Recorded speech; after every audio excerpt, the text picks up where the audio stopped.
लहानपणीचे फोटोज आहेत सगळे. किती खोड दिसतेस तू.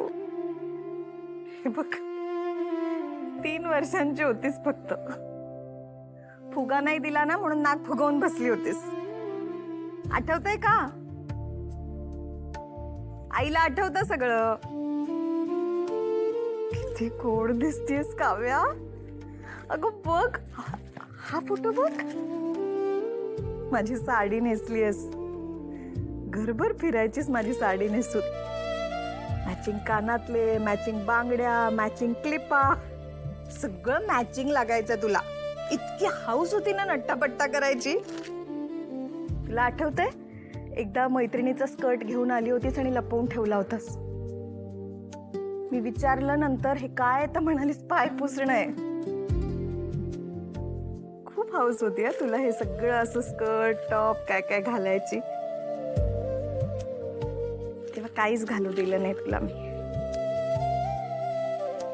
माझा हेतू वाईट नव्हता ग. लोकांच्या वाईट नजरांपासून तुला वाचवायचं होतं. कारण माझ्यासाठी तू तीच होतीस ना, माझी छोटीशी काव्या. नंतर मोठी झालीस. आवडीनिवडी तरी तशाच येतात तुझ्या. अजूनही हे सगळं आवडतं ना तुला. छान छान कपडे घाला, दागिने घाला, मेकअप करा. तुला खरेदीला जायचं होतं ना, मी येते तुझ्या बरोबर. तुला हवे ते कपडे घे, हवे ते दागिने घे, हवा तेवढं मेकअप घे, काय हवं ते कर. हवं तसंच, मी नाही अडवणार तुला. ती कसल्याच बाबतीत नाही अडवणार तुला आता. काव्या, चुकलं का माझं? मान्य करते मी चुकलं. आता हात जोडू का सांग मला. मला आई कळलं ग, तू कधी मोठी झालीस.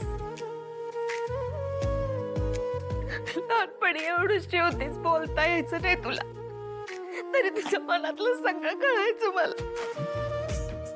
आता एवढी मोठी झालीस, बडा बडा बोलतेस, तुझ्या मनातलं नाही ओळखू शकले ग.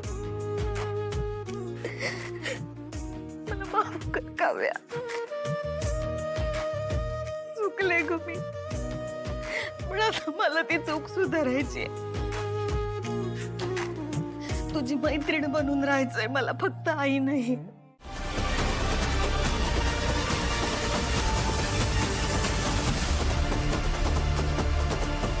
हां हॅलो. हां हां, लक्ष आहे माझं. हो हो, बसा.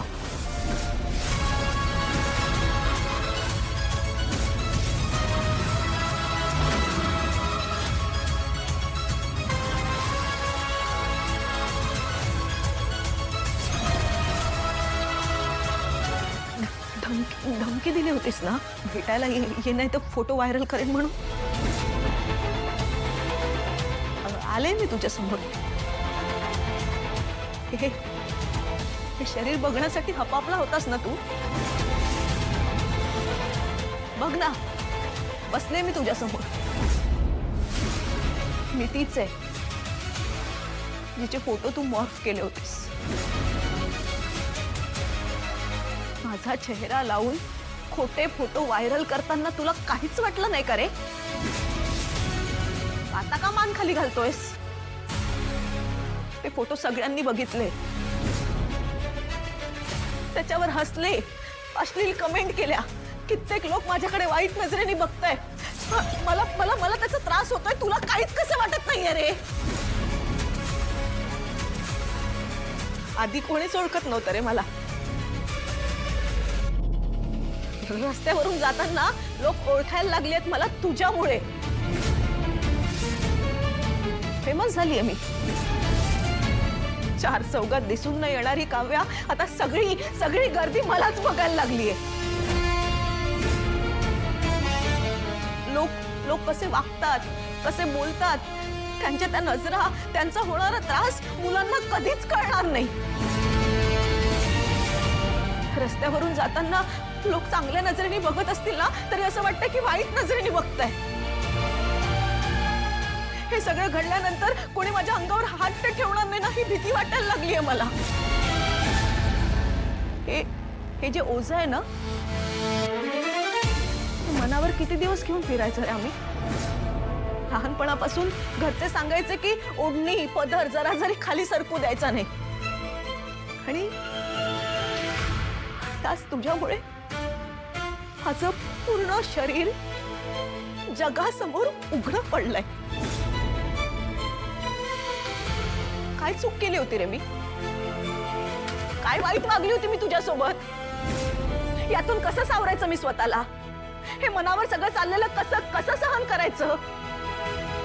पण तो मुद्दा आहे का आता इथे. मुद्दा काय आहे खोली भाड्याने द्यायची का नाही ते. मी काय म्हणते माझ्या ओळखीचा एक माणूस आहे त्याला विचारू का. हा कोण आता. म्हणजे तसा एवढा ओळखीचा नाहीये पण तो शेजारचा किराणेवाला आहे ना त्याच्याकडे एक माणूस चौकशीला आला होता खोली भाड्याने हवी आहे म्हणून. बोलूया का त्याच्याशी. अगं कोणाला कशी खोली द्यायची. घरात आपल्या मुली आहेत हा आणि सध्याची परिस्थिती तुला माहिती ना काय आहे ते. अहो मग काय सगळ्यांना एकाच चष्म्यातून बघायचं का. आणि तो माणूस वाईटच आहे कशावरनं. मी काय म्हणते एकदा आपण बोलून बघूया ना. भेटूया त्याला मग काय ते ठरवू. पण मूळ मुद्दा काय आहे तुम्हाला खोली भाड्याने द्यायची की नाही. तसं बघायला काही हरकत नाहीये. बाजूला कचरा काढून मला. पण आता प्रश्न असा आहे की मांजराच्या गळ्यात घंटा कोण मारणार. मांजर कोण. सासूबाई. अगं नाही म्हणजे बघा त्या मला कायम बोलतात की नाही घर माझं आहे मी ठरवणार काय ते. मग आता त्यांच्याशी कोण बोलणार.